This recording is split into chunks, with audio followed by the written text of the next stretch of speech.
behind the mask.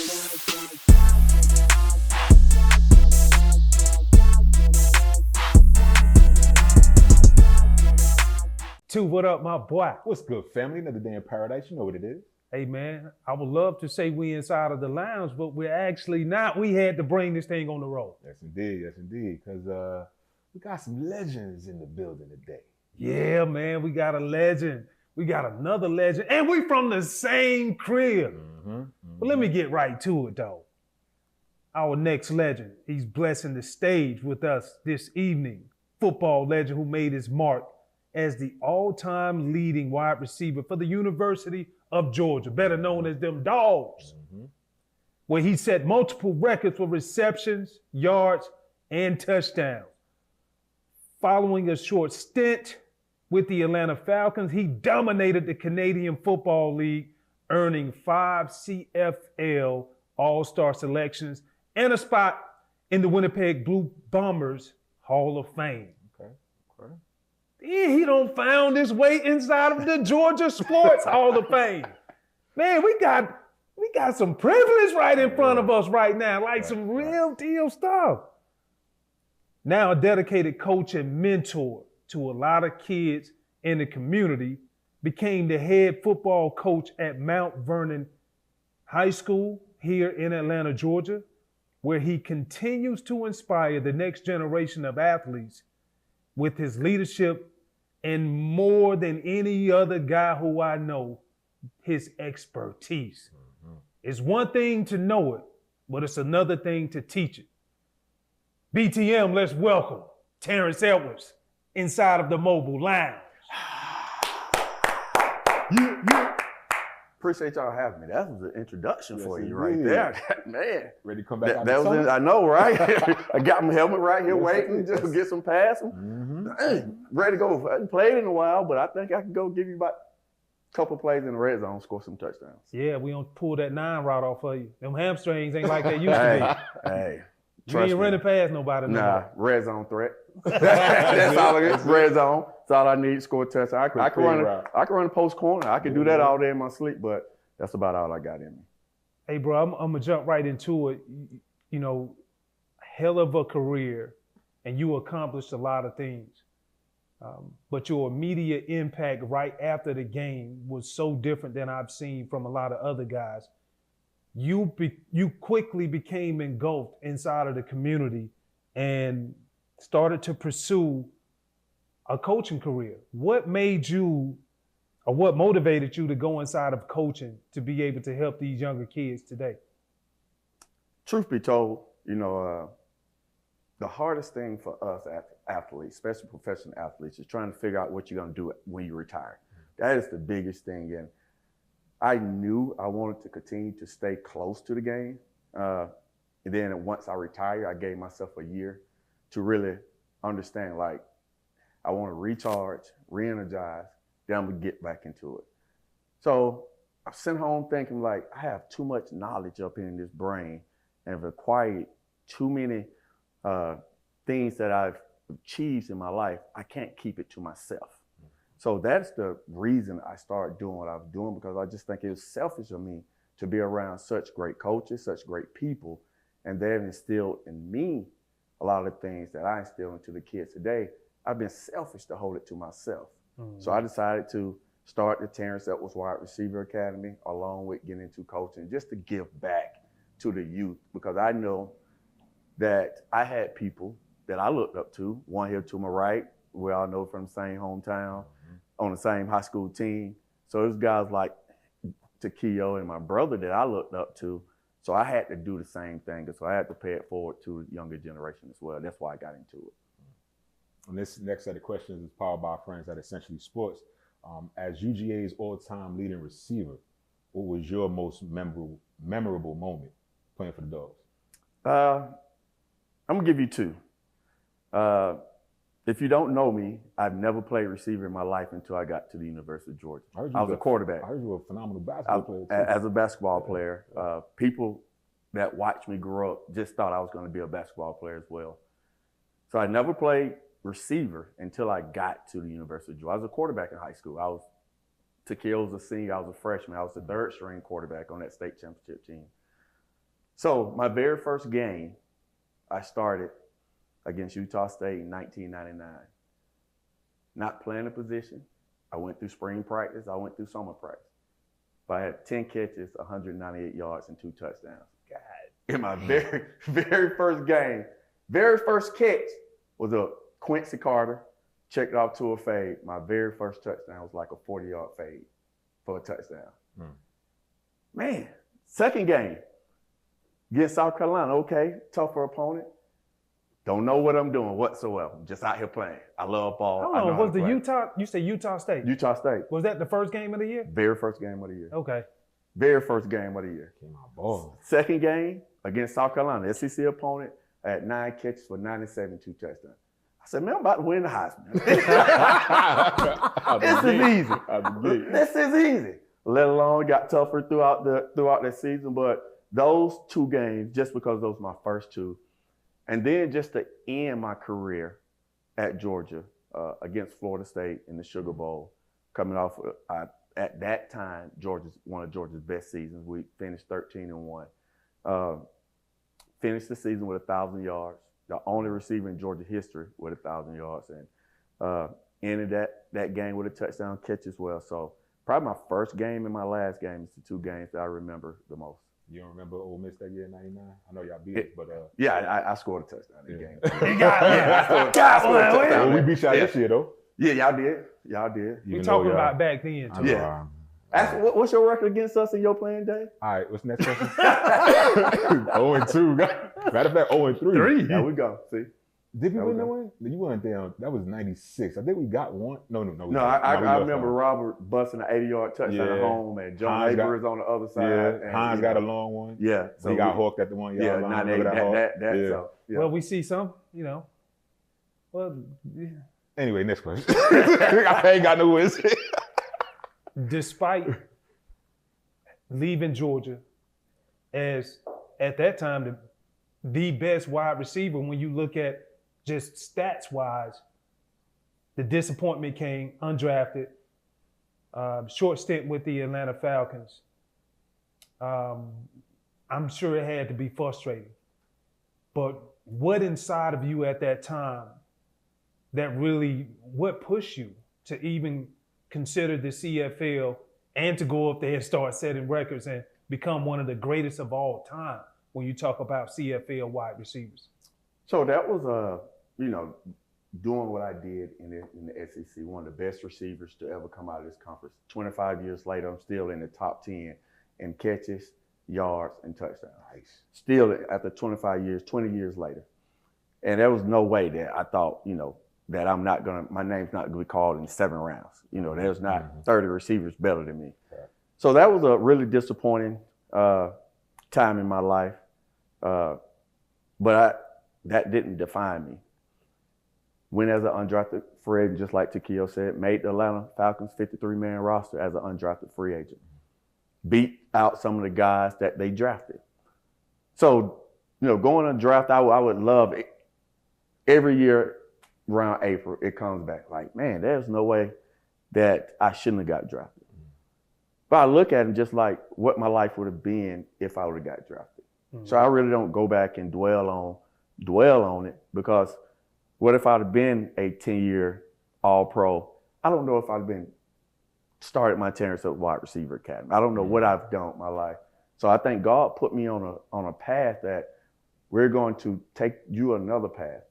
So now you could give back to these kids, because I can't sit here and say if I would have had that career that I would want it, what I'd have been doing with my life right now. And I'm very pleased and satisfied with my career, because these kids mean so much to me, and seeing them achieve their goals, that's my name being called on draft night because of these kids. You're talking about the kids achieving their goals. Terrence Edwards, Wide Receiver Academy. Talk about some of the guys that came through the program that are doing their thing now. So I got so many that I'm not one of those guys that you don't see me tweet about them. I don't have them all on a poster, because I'm doing it out of the true love. My first guy got drafted this year that really came through the Terrence Edwards Wide Receiver Academy. That's Jermaine Burton. that went to Georgia, transferred to Alabama. Now he's the 3rd round pick to the Cincinnati Bengals. He started me as a 7th grader. My program, I really love developing kids from a young age. This signing class, I had 4 kids that started me in middle school. C.J. Wiley out of Milton High School that signed with Georgia.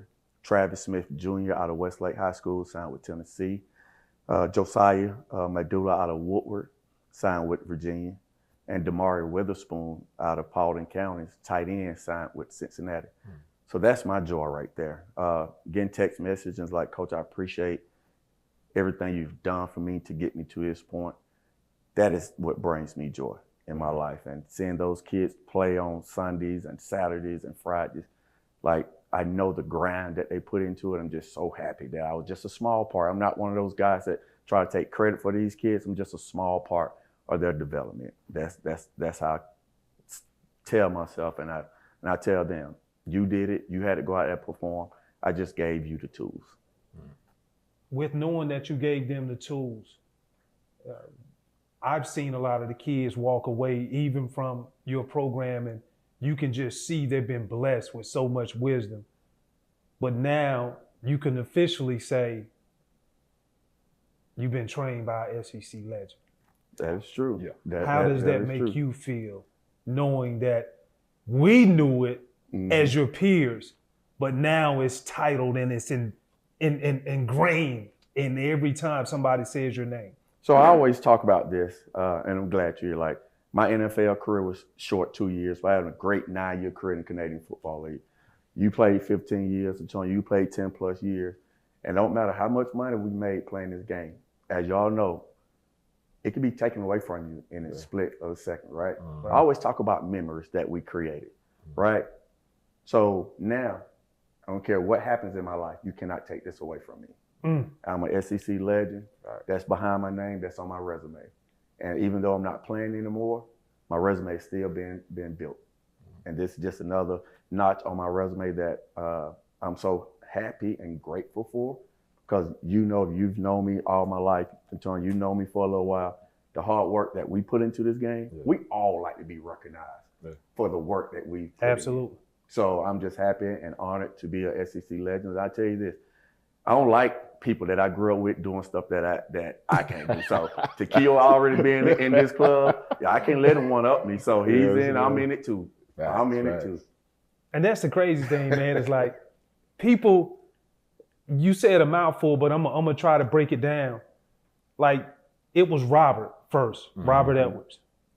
We'll see Robert come. Robert is making an appearance on here. Then it was Demetro Stevens. He went to Florida State. Then it was me. So when I was a senior in high school, it was Terrence. And we knew Terrence was just so stinking good at everything he did. But the last thing that I would have thought was he would have been that dominant just in football, because he was so dominant in basketball. Like, he was at Georgia playing basketball now. And so to look back and to see that work that you put in, and you talked about, man, at the end of the day, we all want to be recognized for what we did in private, which now everybody sees is displayed in public. So I just want to commend you on that, bro. I appreciate it. And I say this all the time. We're starting with, I'm so blessed. Everybody talk about Washington County. And in this day and age of kids transferring high schools like the drop of a dime, all these guys he just named grew up playing in the same park. In the same park. And started with Robert, then with Demetro, then with Takeo and Jeremy Brett. That's 2. Then with my cousin Chris Edwards. Then with Chris Horn. Then in my class, we had 3. Jesse Miller, who I still think the best player to come out of our hometown, just physical gift. Myself and Derek Sanders went to Alabama. So we had a run there in Washington County every year. We had Josh Gordon was after that. Like, we had a run of players going, not just Power 5, like big time Power 5, Georgias, the Alabamas, the Auburns, the Florida State. And we all grew up playing with the same coaches from Little League all the way up. And that's just, as a coach, that just makes me proud, because I have so much love for my hometown and my school that I don't think these kids have today, because they don't stay at a school long enough to have school pride. But I am a Washington County Golden Hawk through and through. No doubt. And a lot of kids don't have that stability. Right. Like that's the thing. And it's, it transcends, it's bigger than the game. Like it's even in the household. Like if you have that stability, consistently knowing what I'm gonna do, when I'm gonna do it, and how often, that's structure. Right. Yeah. And so it ain't by accident. Like I know a lot of people be like, oh, that's all that raccoon y'all eating down in Washington County. That's all them chitlins. It might be true. The red clay. Good. That red clay we put on those sprained ankles and we coming back. Y'all was getting stem cells. People getting stem cells. We use red clay down there. All right, so our high school coach, Rick Tomlin, who coached all of us, his remedy for any injuries was ibuprofen ice. Oh my Ibuprofen, big 500 milligrams and a bucket of ice. Yeah, That's what we did for everything. Ibuprofen and ice. And it worked. It worked. Yeah, it worked. Yeah, put some else in it. It besides ibuprofen. Hey, look, you sit beside two legends right now. Hey, I'm in the presence of greatness. I already There we know go. it. I already know it. And the big thing too, you gotta, I give all my guys that on my dogs little flat because Ole Miss got one win, but. Two likes to. Yeah. I'm gonna let Two ask you about we don't build you up now. Okay. You Now know I what I gotta mean? break you back down. Well, we gotta break you back down. Let's This go. segment is powered by Yellowwood. It is the Bring in the Lumber segment. And we celebrate the toughest hits, the hardest tackles, the meanest blocks on the field, just like Yellowwood protects your 5-star backyard from the elements. So on that field, what was Terrence Edwards' Bring in the Lumber moment? I got to give you two. Okay. One in high school and one in college. Okay. High school, I was a quarterback. We were playing Brooks County, the same high school Marcus Stroud went to. And they were some dogs. I mean, that's country football. That's all they got, just like us. And there was the number 4 seed. Coach Tomlin brought me into his office. He said, Terrence, I'm just going to let you know this ain't a normal 4 seed. They are really, really good. We end up beating them, but I rolled out to my left. Mind you, now I'm not a big guy. This time is my junior year of high school. I'm maybe 5'11", 150 pounds, soaking wet. And I raised up to throw the football, and their defensive end, who's spike sides, caught me right here, picked me up, and slammed me. And that probably is the hardest. And now, Coach Tomlin ain't gonna come get you off the field. You better be dead, broke, and alive, or he's gonna tell you, no. So he got me, and I never want to give people the pleasure of knowing that they hurt me. Mm-hmm. Oh, he hurt. So fast forward to college, we're playing against Florida. What year was this? When I got hit in high school, that was my junior year. Against Florida, that had to be my sophomore year. Lito Shepherd. And that crew. Oh, Lito got you. Lito. And I don't know, I can't remember if Lito, but I ran a slant. Quincy threw me high. Lito hit me here. The safety hit me up top. And it hurt. It hurt. So in my head, I'm going to stay down. I also can hear Coach Tumbler in my head.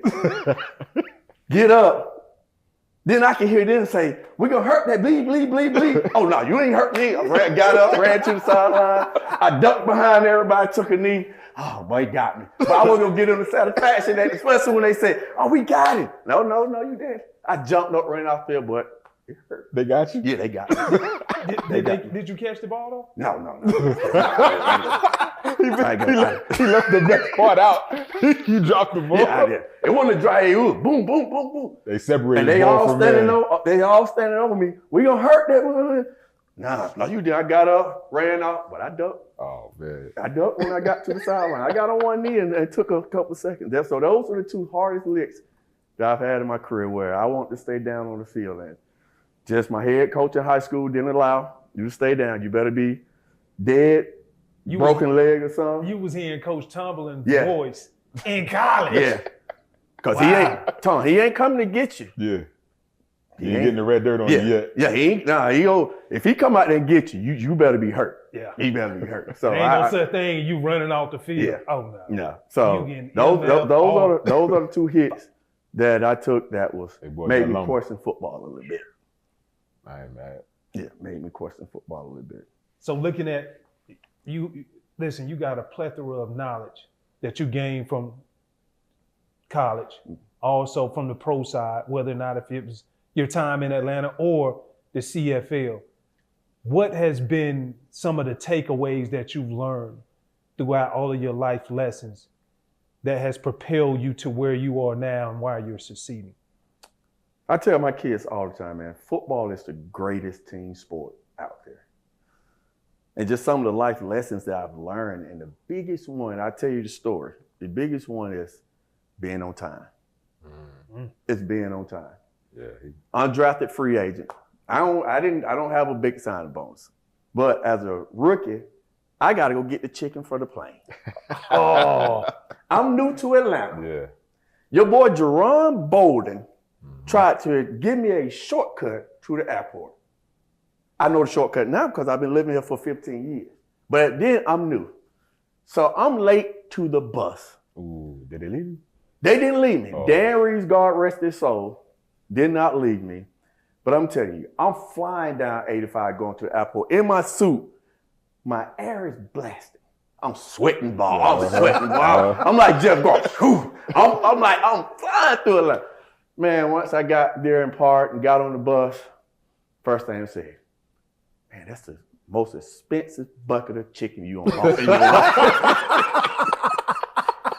So from that day on, man, I'm not late for anything. Yeah. I'm not. If I'm on time, I'm late. Them fines was like $900 back then, something like that. For that, it was about $2,500. And I ain't have that. Yeah. And I ain't have that much money to be. But God rest it, Dan Reeves had a soft spot for me. He didn't find me because I guess he had a soft spot for an undrafted free agent. He's from Americus, Georgia, so I guess he take care of his Georgia boy. Americus, Georgia. But he, so I hate being late. And that's one thing the game has taught me is you on somebody else's time, be early. And I try to park that into my players, and it's hard for these kids right now. They think walking a minute before that head coach walked to his meeting, they think that's okay. I'm getting them like, that's going to be a rude awakening if you get to that level. Yeah. And I take it a step further. At some point, you're going to become a man. You're going to have a job. And no job is going to continue to allow you to be late on their dime. Right. You're going to probably be a married man with kids. And at some point, you're going to have responsibilities. So I just try to, all the things that we learned playing this game, I try to incorporate it in real life situations. Gotcha. And you learned a lot, and obviously we talked about the accolades earlier, but how does being inducted into 2 different Hall of Fames impact your life, your mission, and your legacy? It's just another notch in my belt that I can hold to these kids like, look, if you do the things right, it's not guaranteed you're going to make it to this spot, but it gives you a chance to make it to where I've made it to. I'm going to give you all the tools that I've learned that got me here. And if you don't listen, then I don't know what to tell you. But if you do listen and kind of do it the way that I was raised to do it, way Takeo was raised to do it, you got a better chance in life just being a honorable man, because they taught us back where we come from just how to be men at the end of the day in football and sports, period. I'm raising young adults. I'm not raising football players. And I tell my kids that all the time is because football is going to stop. And we all know it stops when you want it to, or it stops when they want you to. And I was blessed enough to walk away on my own, but everybody don't have that. They don't have that choice. So let's raise young men, and that's what I try to do with my coaching, is trying to raise young men. Yeah, that's dope, bro. And what excites you most about just looking where you are now, the new head coach at Mount Vernon School, and like every day you wake up, it's a grind dealing with those kids. What excites you more about going in, making it repetitive day in and day out? Seeing their smile every day. I'm telling you, I walk in that school building for practice, and I tell them I'm 2 different people. I'm Coach Edwards on that field. I'm still Coach Edwards off the field. But those are 2 different people. I'm intense, I'm fiery, because I'm trying to get the best out of you. But once we leave that field, we're the smiling, we chopping up, I'm that big brother when I need to be, I'm that father figure when I need to be, I'm a lot of hats when I need to be. And just being able to see the smile on those kids' face, and and enjoy that. They know at the end of the day, my coach got my back no matter what. So that is a challenge every day to go in that and try to help someone at some point in time. Because no matter how much money you have, white, black, green, and purple, this is my saying, life is go life. And how do you handle life? Big time. It's how you gonna come out. And that's what I'm teaching you, is just how you handle situations when it's not advantageous to you. And if you handle it in grace and handle it with character, then you're gonna be all right. But if you go in and handle it with, and I got kids that don't handle it well because they ain't never been taught to. So I heard Kerper say this one time, and it stuck with me. You can't get mad at them if you didn't coach it. You can't get mad at them if you ain't coached it. So I haven't taught them how to handle it. I can't go by what the previous coaches did. I can only start you from point A with me. And if I haven't coached you a way to how to handle adversity, then I can't get mad at you when you don't handle it in a upright manner. So I'm just teaching these kids, man, every day. It's not about football. Football is last. It's about life at the end of the day. And some of these, this generation doesn't necessarily, in my opinion, doesn't necessarily know how to deal with adversity when they're faced with adversity, right? It was kind of different in our era growing up. My mother used to say, you ain't been through nothing because you don't have no war wounds yet. Like they protected us from what they went through. We protected our kids from what we went through. So what are some of the challenges that you face being a professional athlete transitioning to youth coaching with this generation? One thing that we didn't have to deal with, and I'm glad I didn't have to deal with, is social media. That is the biggest thing. I mean, I've had situations throughout my coaching career where a rival school get hooked to an unpleasant picture and they put it on Snapchat or put it on Twitter. And so dealing with things like that, man, is tough, dealing with this social media era. So being able to try to help them and navigate them how to use social media, because it's a blessing and a curse. Because we all know if you go and retweet, you might as well write it. Yeah. So if you retweet or like it, they're gonna take it as you have written it just like. So I try to tell them all the time, like, just be careful, because we all seen draft night with kids. These folks, I don't know who's doing this. Is it somebody paid to go back through people's social media account and find the unpleasant things they could find? Yep. So just let's be careful what you put, because you never know when somebody's going to use it against you. And when they do, how do we navigate that? And I just tell them, we're going to fight through it. We're going to face it. But it's a 24-hour news cycle. A new story going to be tomorrow. So we can't make decisions for now, because that story be gone and over with by tomorrow, and there's a new scandal that's out right now. But these kids don't know how to handle it, and they do some of the craziest things. And the one thing that you can't come back from is suicide.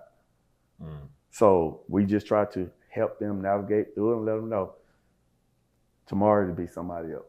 So let's not make rash judgments to a situation that would be passed over in the next 24 hours. And you talk about social media, and it's the me type of society. How have you been able to combat that with me knowing you and everybody else who knows you? You're a team guy, even though I think y'all wide receivers are some of the most prima donnas of all time. Right. So tell me how you take that, fighting against that, and you bring the team culture there instead.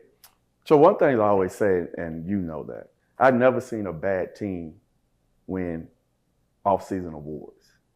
Never seen a player win MVP on a bad team.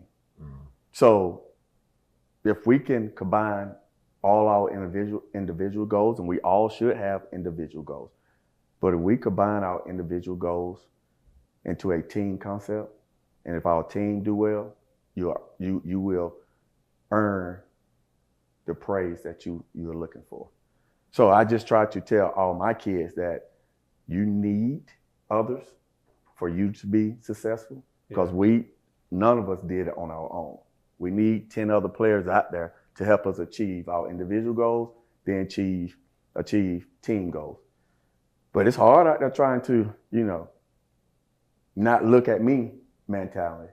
It's hard, but As long as you try to keep the main thing that I've always heard, keep the main thing the main thing. I'm okay with people trying to have individual goals, because if you play your best in the confine of a team structure, then the team will be successful. And then we all can achieve those individual goals that we want. Then I could post that I'm the coach of the year. You could post that you're the player of the year. But we did it in a team way and not an individual way. Right. What advice would you give these young players that aspire to go D1, go to UGA, become an SEC legend, Georgia's Football Sports Hall of Fame, become a professional athlete? It's so simple. What are you doing when the cameras are not on? And I can tell you many stories where in high school, man, because I saw what they did, state championship-wise and stuff. What I could gather my guys up, man, let's go shoot. Let's go out, throw. Let's go do something when the lights are not on, the cameras are not on. What are you doing to get better at your craft? Because if you're only doing it when you're supposed to, then there are some people that are just ultimately gifted. But others have to work. Yeah. And if you're not doing the extra, then you're doing yourself a disservice. So I always tell my kids, what are you doing when I'm not here, when the lights are not on? And that's how you become great. All of that spews into the Terrence Edwards Wide Receiver Academy as well, huh? Yep, it does. And even if I don't coach you and I train you, I'm still training you with the same. I tell you, I'm not training you to beat high school kids. If you have the goals and you have the talent to play at a Georgia, at an Auburn, an Ole Miss, high school should be easy for you. Mm-hmm. I'm training you because we all know once we get on that level, they expect you to come in already understanding the small details of the game. As a receiver, they understand you how to run a curl route, a dig route versus man, how to sit it down in zone.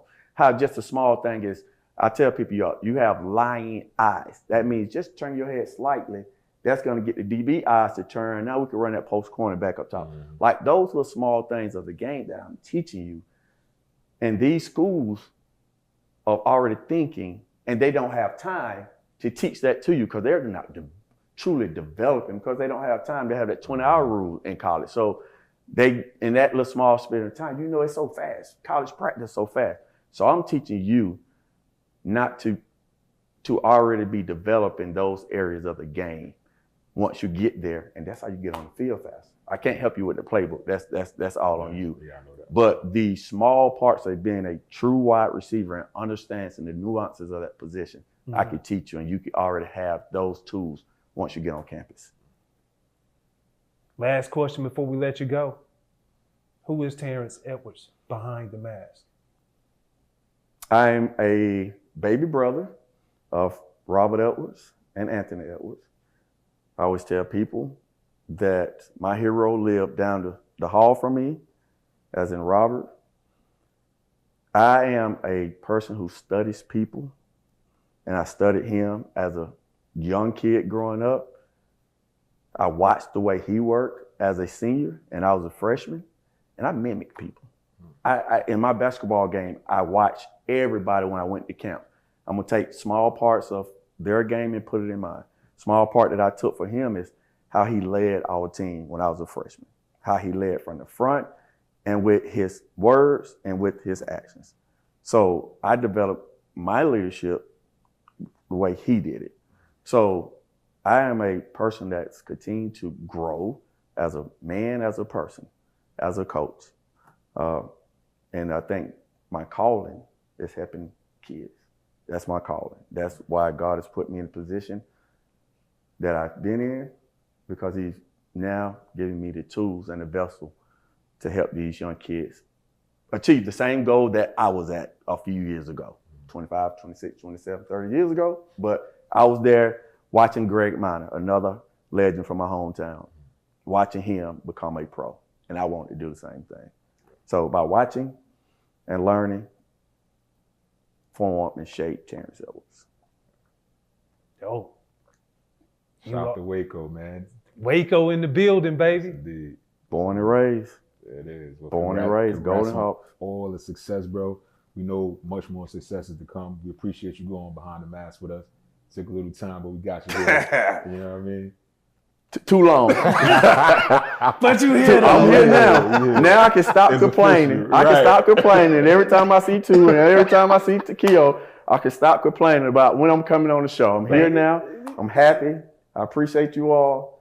And continue to much success from behind the mask. Appreciate it, bro. Appreciate you, bro. Now I ain't got to worry about hearing them saying, "Hey, man, when I'm coming on the show, dog. When I'm coming in the lounge.